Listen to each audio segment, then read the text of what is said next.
Monday, everyone. It is currently January 25th, 2021, and we are live for another episode of the WPT Lifestyle Show, presented on YouTube and Anchor.fm exclusively. Now, we have a great episode in store for you today. We are talking about last night's two football games. We're going to first talk about the Green Bay Packers versus the Tampa Bay Buccaneers, and then we'll talk about the AFC Championship game of the Buffalo Bills and the Kansas City Chiefs, which was not expected, as if you were listening to Friday's episode, it didn't go as well as planned. But we're in for a great one today. Once again, if you are watching on YouTube or listening on Anchor.fm or YouTube as well, make sure you click that follow button. Make sure you like, comment, and subscribe. It will definitely help the WPT Lifestyle Show out. And if you are interested in sponsoring the WPT Lifestyle Show, make sure you email wptlifestyle@gmail.com, and we can definitely get your business or yourself sponsored on the show. Stay tuned for more episodes in the near future. We're going to try to do this multiple times a week, but let's first get into it. I have my stat sheet pulled up. The first game we're talking about, we're going to go in order here. We're going to first talk about the Tampa Bay Buccaneers versus the Green Bay Packers. Now, coming into this game, Green Bay Packers, number one seed in the NFC, whereas the Tampa Bay Buccaneers, they were the fifth seed. Okay, they were the wild card team. They didn't even win their division. The Green Bay Packers did win their division, right? So we knew it coming into this game, it was, two really great quarterbacks, two of the best of all time, two of the best currently in the National Football League. You had Aaron Rodgers, and then you also had Tom Brady on the opposite side of the field representing the Tampa Bay Buccaneers. Now, as we discussed on Friday, the biggest thing and the biggest key to victory for the Green Bay Packers was not turning the ball over. Not turning the ball over to ensure that Tom Brady doesn't get the ball in his hands more often. Now, they had that one huge interception by Aaron Rodgers, which is very questionable. And we'll get more into detail regarding the officiating of this game. Okay? The officiating was very, very questionable. We know that they only had one turnover, right? But that was the big play of the game. That play resulted in a touchdown. And, to start things off, Tom Brady was driving down the field. Tom Brady ended the game 20-36, not great, rating of 73.8 and a QBR of 75.4, which is one of the worst. Not a very great Tom Brady performance. But he did have his 3 touchdowns, okay? He had 280 passing yards. But he did have his 3 interceptions, okay? So he did turn the ball over 3 times. But, luckily enough, they were big plays that, helped him, recover from those moments. Leonard Fournette played fantastic, even though he only had 55 rushing yards. He just had that one big play that really scored the touchdown. He looked like a pinball out there in a pinball machine, bouncing off tackles to put the Tampa Bay Buccaneers off as well. Chris Godwin, 110 yards reception, huge. Mike Evans only had the few 2 plays in the beginning of the game that really had great things. And Scotty Miller, one big play, 39 yards, which helped out a lot. And of course, Rob Gronkowski, as if I told y'all on Friday, Brady has to get him involved in the pass game, which he did one time, but it was one huge play in the fourth quarter. It was a tight end screen, and Rob Gronkowski was able to pick up 29 yards. So Brady did what he needed to do in order to defeat the Packers, as I mentioned in the second episode of the WPT Lifestyle Show on Friday. And the Tampa Bay Buccaneers were able to pick up the win 31-26. But, let's start this thing off in the beginning. Right, so Brady was driving down the field. Green Bay couldn't get as much pressure as they wanted. Of course, they stopped the run game, which was great, but it was just those little bits of big plays, right? Mike Evans had a huge diving catch in the first quarter, which set them up in field goal position, right, in the red zone. And then Brady was able to get him involved once again with a nice fade pass. And, the Green Bay secondary, was very difficult, right? In the beginning of the game, they couldn't stop any of the wide receivers, as you know, even though they did a better job in the second half, but just that first quarter really set things back for them, right? Chris Godwin had a huge first down catch. Tom Brady was really targeting, one of the Green Bay Packers' weak points in the secondary, which was Chandon Sullivan, even though he ended up with 5 tackles, but he looked like the weak point out there, with Kevin King, even though he had, a tackle for loss, but Jair Alexander had some, very questionable, plays in the backfield, even though he did have 2 interceptions as well. But it was just a very, very tough game for the Green Bay secondary, right?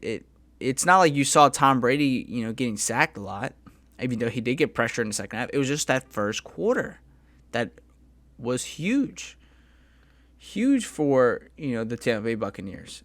The Green Bay Packers only had 1 sack the whole game against the very questionable Tampa Bay offensive line, who is out there, without one of their best offensive linemen for the rest of the season. So it was definitely a bad time for the Green Bay Packers to play their worst game of the season, 100%.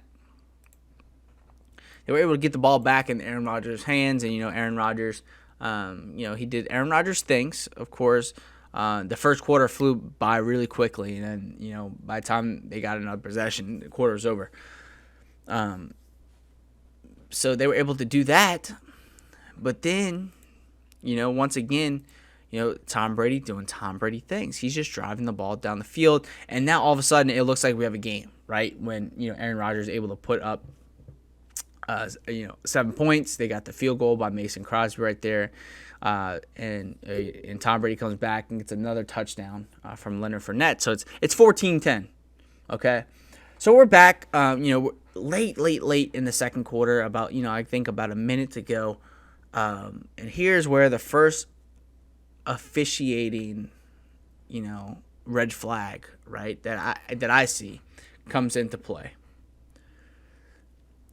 So I believe it's about third down, less than 30 seconds remaining in the half. The Packers are driving down the field. They're almost at the midway point, and Aaron Rodgers, is getting pressured. He's getting sacked left and right.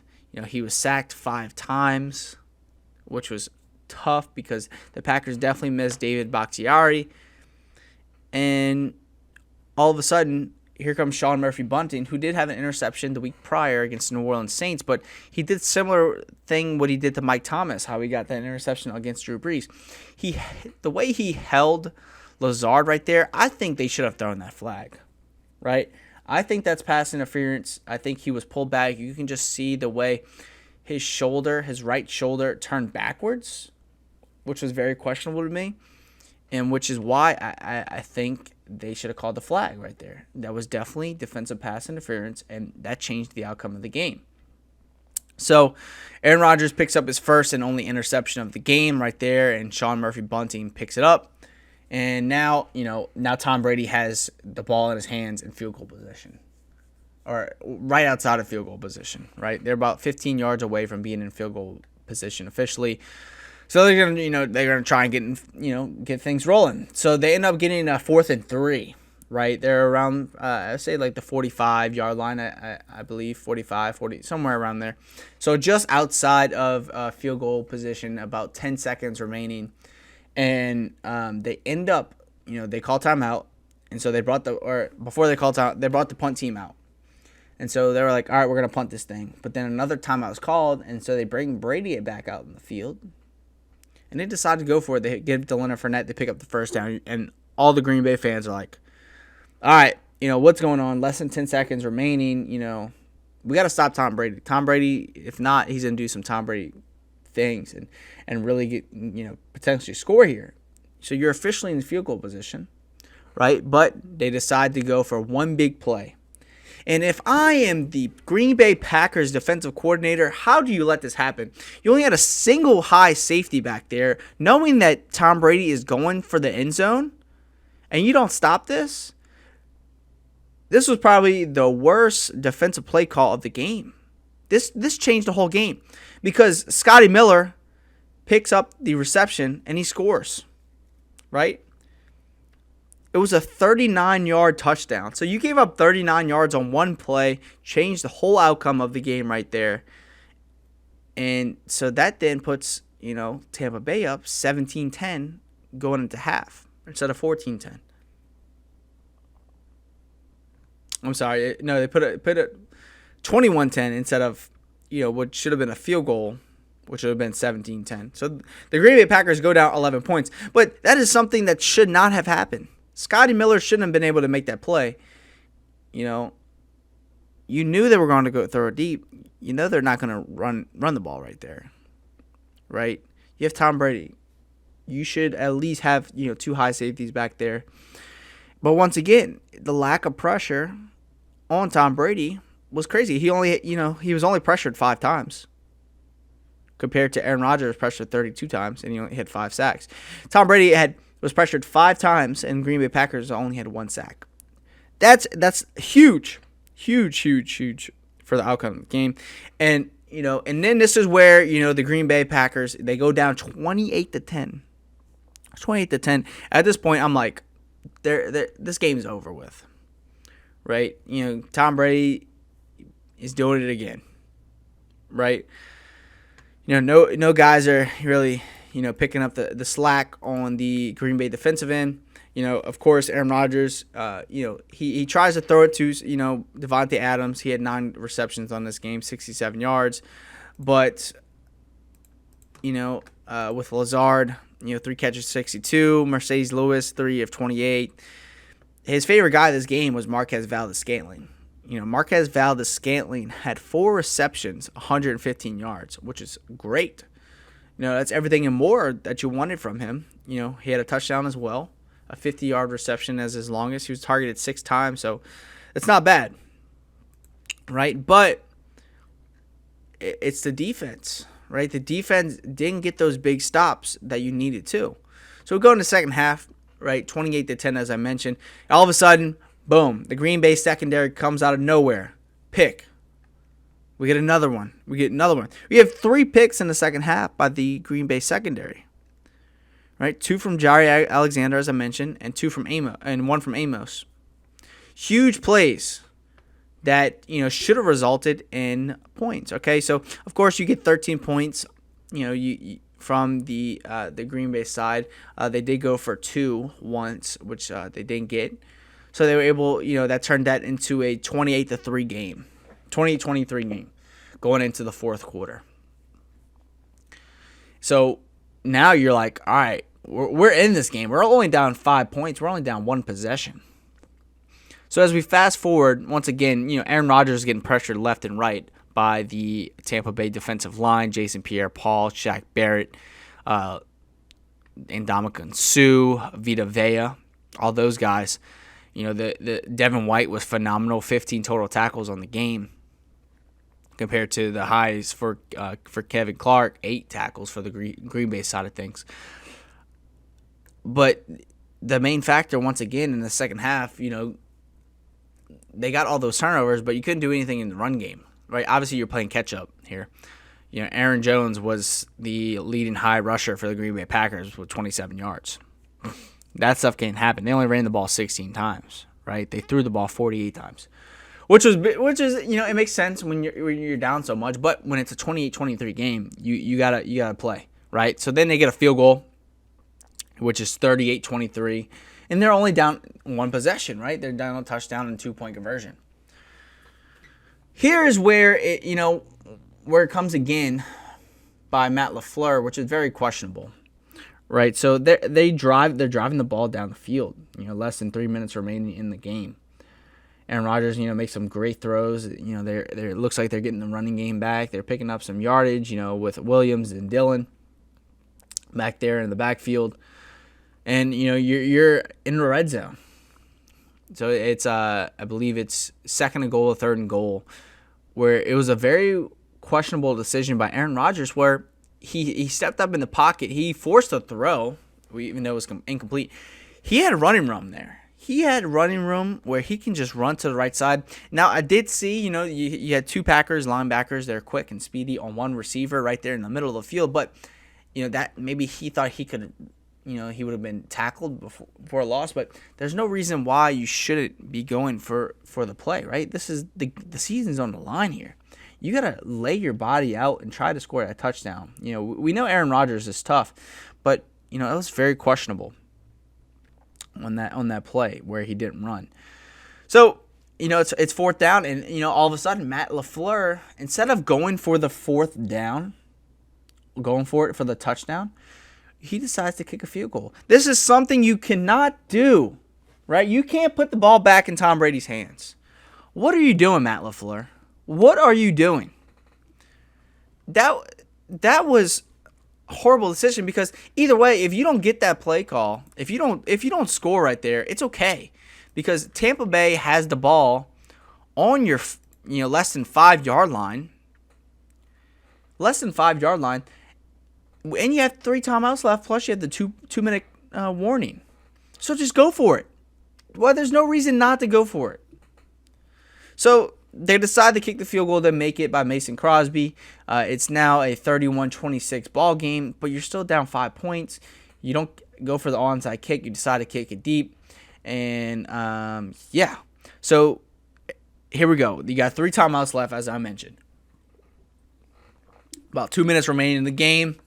You get a third down. You're now on third down. Tom Brady's still in Tampa Bay field position. And so they drop back in the pocket. And this is where another questionable call. I didn't really mention as much during this, this review of the game. But the refs, it just looked like they were deciding to just let them play the whole game. They were deciding to let them play the whole entire game, which was cool. Look, if you're going to call it that one way the whole game, that's fine. Just make sure you call it the same way the rest of the game. And it was a terrible, terrible call. Like, obviously, of course, if they would have called all those other pass interferences throughout the whole game, I would not be as angry as I am right now about that call.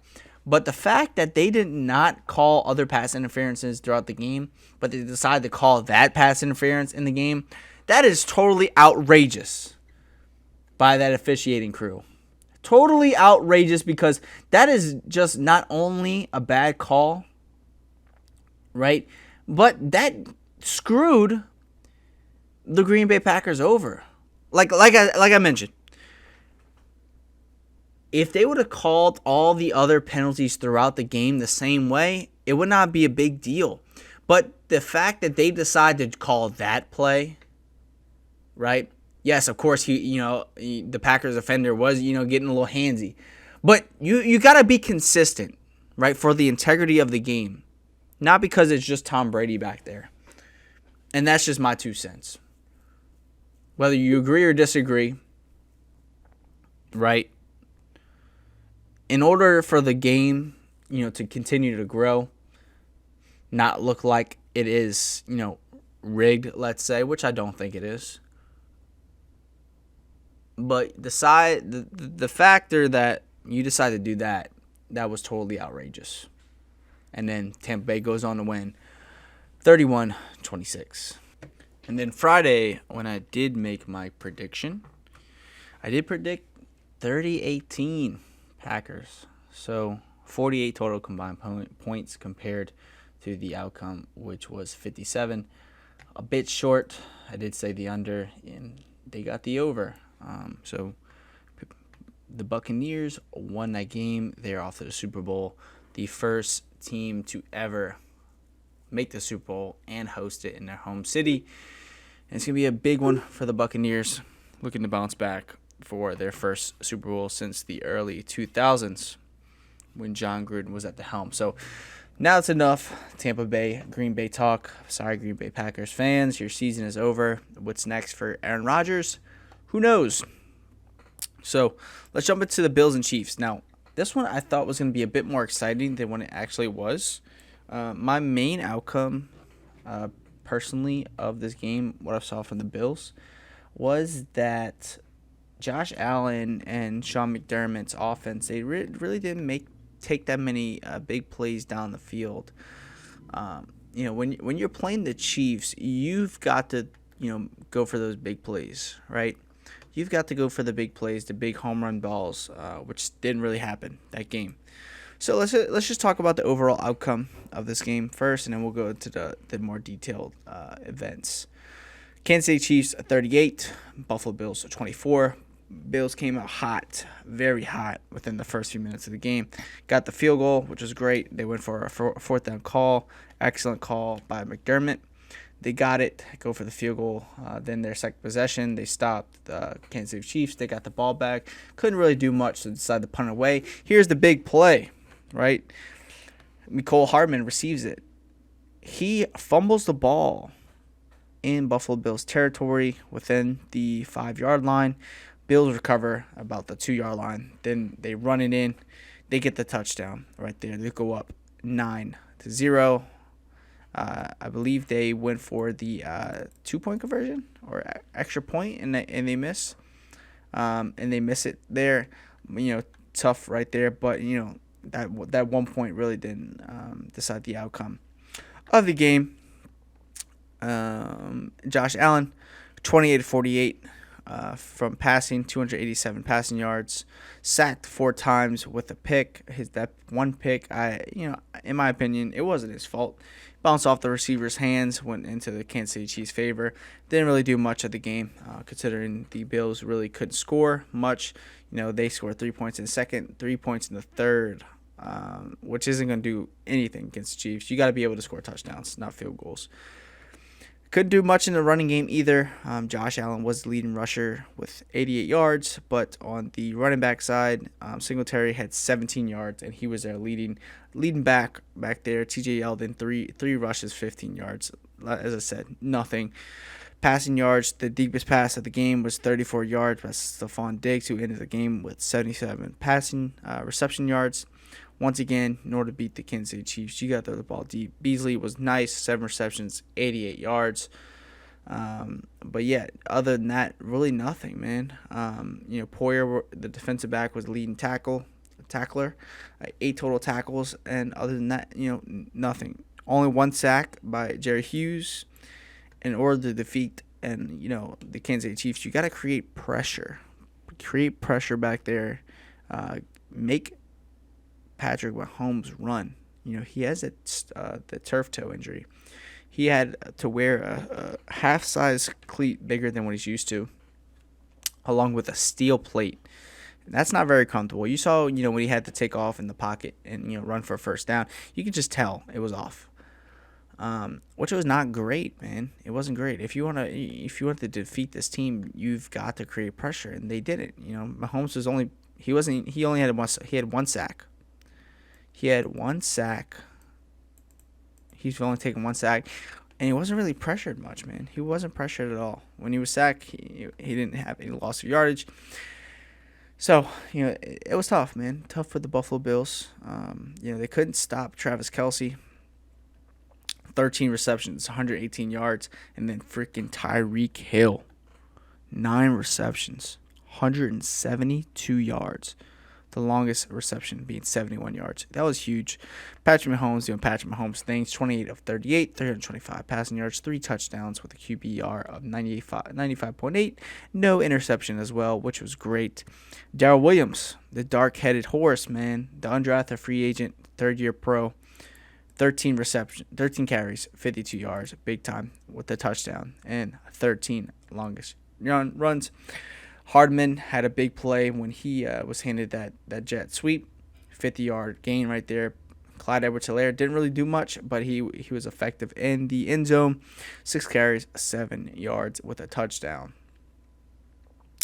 And then, once again, the Kansas City defense held its own. They held the Buffalo Bills to field goals. Hitchens had 8 total tackles. Bashaud Breeland, which I said was going to be really the impact of this game, 7 total tackles, which is huge for them.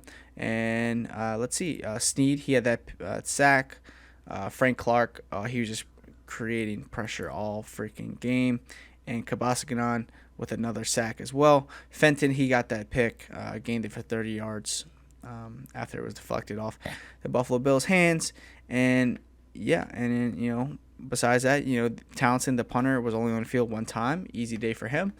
My prediction of this game, I said it was going to be 41-38. Unfortunately, it was 38-24. So, It wasn't too far off. They did get the over, which I predicted, 60 total points, which is great. But let's talk about a little bit more detail. Why the Buffalo Bills lost, right? So the Buffalo Bills lost because, one, they weren't moving the ball down the field, right? You had so many opportunities in the first half to move the ball down the field, but you're not. You can't defeat this team of the Kansas City Chiefs. You can't defeat the team when you're just, short passes. You're running the ball 18 total times in the game. You can't defeat that team, right? And also, the O-line for Buffalo, you got to be able to hold up against the Kansas City Chiefs. Jared Allen was sacked 4 times. And he was pressured way more than that as well. So, that's why they lost, right? The defense was, they did okay. If the Bills were able to keep up with the Chiefs and score touchdowns, at the same pace, yeah, things would have been a little bit closer, a little bit different, but they weren't able to, okay? They weren't able to do that, and that's one of the biggest reasons why the Bills lost. Short passes will not do it. You got to get Stephon Diggs more involved in the game. 6 receptions, 77 yards, especially your top receiver. That's not going to do much, damn near 50% passing, which is also not going to do it for Josh Allen. In the first quarter, oh yeah, I was like, wow, this is going to be this type of game. But then here comes the Kansas City Chiefs, Patrick Mahomes, getting Travis Kelce involved every single play. In my opinion, his favorite guy.